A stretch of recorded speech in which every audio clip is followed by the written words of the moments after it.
Hello, welcome to TCR Express. I'm digital media editor Warren Frey, and with me today is Russell Hixson, staff writer from the Journal of Commerce in beautiful downtown East Vancouver. So, East Vancouver. I'm in downtown Vancouver. I'm in my tiny I'm little in closet, so you downtown can't tell. East Vancouver, which Well, is you are technically in downtown East Vancouver, so no problem sure. there. Yeah. Just to start with what I've got and then end it, I did an interview recently with one of the co-founders of TradesLink, which is a LinkedIn for the trades in air quotes, Rob Mhm. Bartko. We're going to include that after everything else we do here, so stay tuned for that. But in the meantime, what have you been up to, Russell?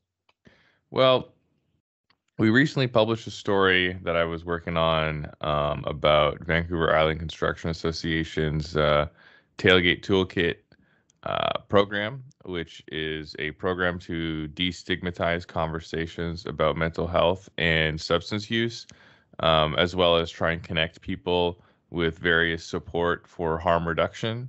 As many of our readers know, we've been writing about this a lot. We did a big series on it.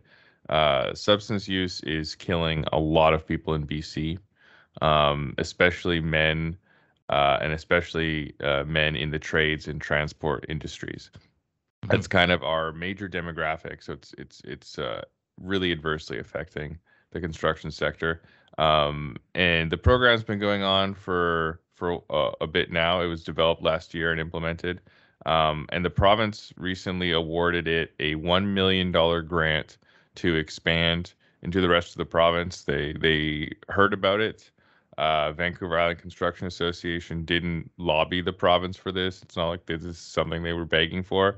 The province just found out about the program and they were like, yes, we want more of this. What's it going to take to get this kind of program to places beyond just the Vancouver Island industry?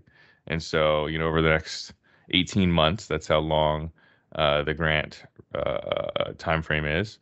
They're going to be tailoring it to various regions in BC in partnership with the other regional construction associations. So the VRCA, the Vancouver Regional Construction Association, Southern Interior Construction Association, and so on. They'll be working with them to get, the program rolled out in a specific way with the specific resources of those regions. Okay, cool. Mm-hmm. Anything else?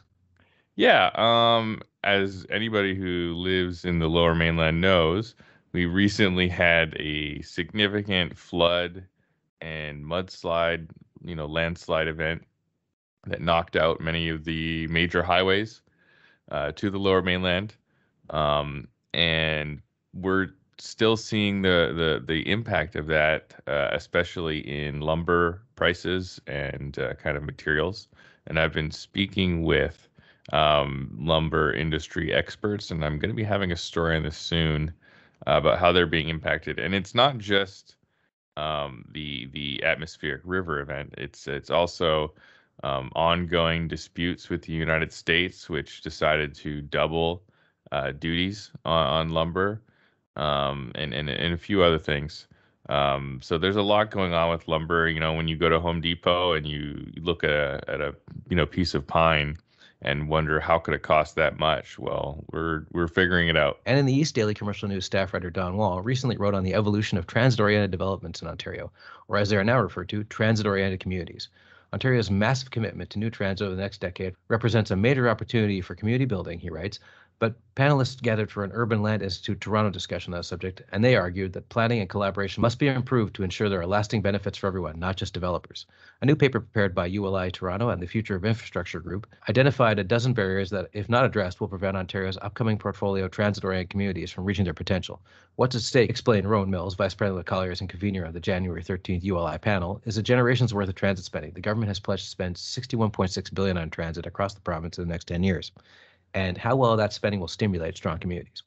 And Daily Commercial News staff writer Angela Gismondi wrote a story on the development of the Greater Sudbury Area Arena Event Center in Sudbury, Ontario. The facility is part of the larger Kingsway Entertainment District that will also include a casino and a hotel. The city of Sudbury is responsible for the construction of the arena, which will replace the existing arena built in 1951. The new arena will include 5,800 seats for sporting events and 6,500 seats for concerts, which is much bigger than the existing arena. As well, vehicles will be able to drive into the arena, making a much more convenient set of equipment for events. The design-build RFP for the new facility is scheduled to be issued prior to the end of January. 3 shortlisted design-build films for the arena are Ball Construction / TESC Contracting Company Limited / Architecture 49 Inc., which is a joint venture, Ellis Don Corporation, and PCL Contractors Canada Inc. The site preparation contract was awarded to Bach Construction and will begin this summer with rock blasting. Angela also spoke to Lisa Mitchell, the new president and chief executive officer of the Canadian Council for Public-Private Partnerships, about her first few months on the job. And up next, I have my interview with Rob Bartko of Edmonton-based TradesLink, which is a LinkedIn for the trades. Before we get into what TradesLink is, maybe you could explain what your background is and what got you to design and create TradesLink. Sure. My background, I started off framing and construction on the residential side for a couple of years. I did end up going back to school and got an accounting degree. While I was doing accounting, I ended up wanting to get more into construction technology, and that's how we started down this route. So we were looking for better ways to connect different people with tradespeople, and TradesLink was born from that. So that's how we kind of got into it. And I've heard it sort of described as LinkedIn for the trades. Is that an accurate description? And if so, yes. And if not, how does it differ from that? Yeah, absolutely. TradesLink is a professional social network for the trades. We're a place on the App Store and Google Play. You can download and check us out there. It's a place to connect with different tradespeople, find and hire different trades, earn props on your work, and most importantly, improve your craft. We have been described as LinkedIn for the trades. And so say I'm a tradesperson, what do I do to get into it? And once I've gotten into it, how do I look for work, or how do I sort of flag that I'm looking for work? How does it all work, I guess is what I'm asking. Yeah, it's very simple. The sign-up process takes about 2 minutes.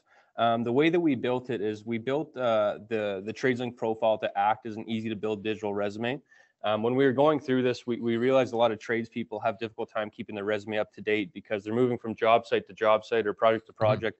And it's time consuming to keep that up to date. So we wanted to build an easy tool for them that they could use and employers would find useful. So the TradesLink profile acts as that resume. It showcases trades' work availability, their work credentials, their work experience, and their skills. And then that profile can be sent to different employers off the app, or you can apply directly to jobs online that employers and different tradespeople are posting every day. Now, you're based out of Edmonton. Was this something that kind of came out of the unique construction situations in Edmonton, or is it more of we can apply this to anywhere? We can definitely apply it to anywhere. Most of our team is from the Edmonton region, so that's why we've been focusing here on the hyper local side. But we are across North America right now. The app is available in Canada and the US. We're seeing tons of people sign up from Western Canada and Alberta, and we're getting signups down south all the time. So it's really cool just to see the community building that way and forming its own kind of persona. A lot of people are using the app just to show off the work that they're doing. They're connecting with different people from all over the country. And the best part is obviously is finding work there, because everyone in the commercial, industrial, and residential is always looking for jobs, and employers are finding it useful to find qualified trades on there. Now, I'm assuming prior to TradesLink and other social media, it was more of an informal thing where you got a job because you knew a guy, sort of thing, or which is a lot of what works. But have you found that COVID? I hate to say COVID helped, but did COVID and the necessity to get online to do everything, did that sort of add a boost to the system?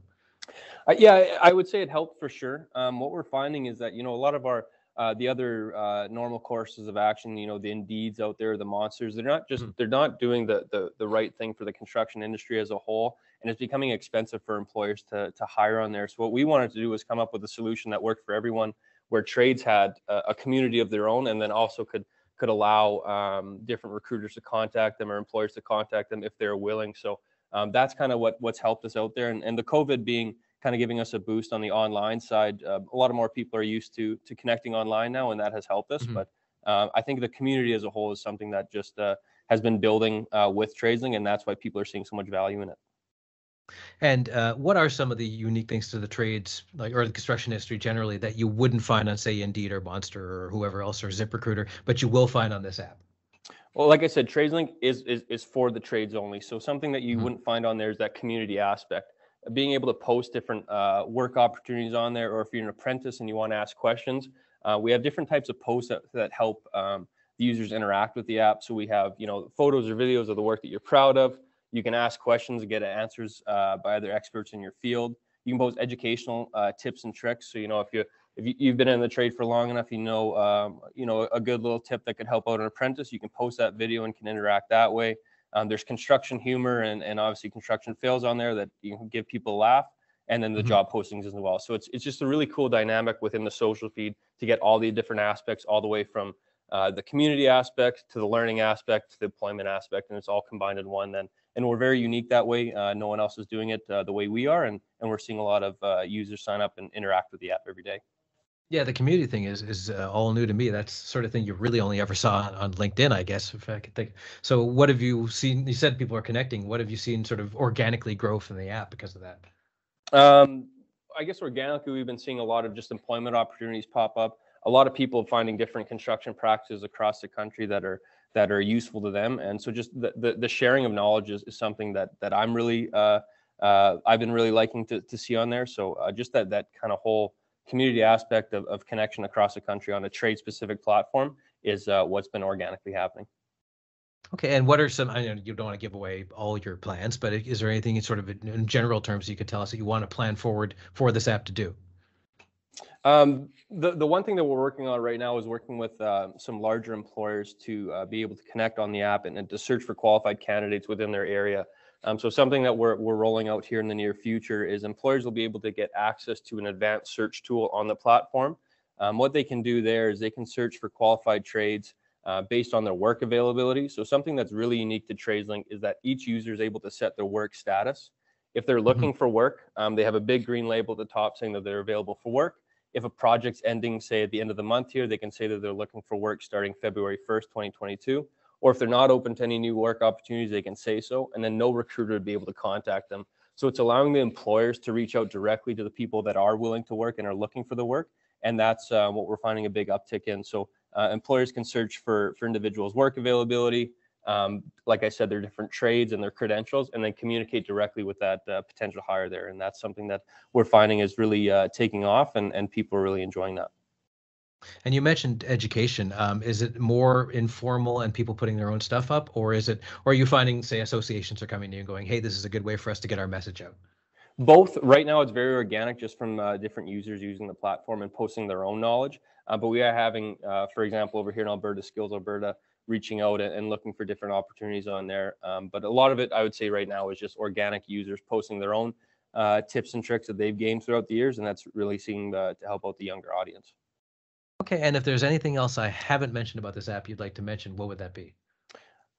You know what? I just love everyone across Canada to come check out the TradesLink app and join the growing community that we're building here. It's something really unique that I think could really help people start to build credibility within their own trade network and to start growing it that way. So if I'd love for everyone to hop on and check out the TradesLink app if you have the time and to join the growing community here that we're building in Canada. Okay, Rob, thanks very much.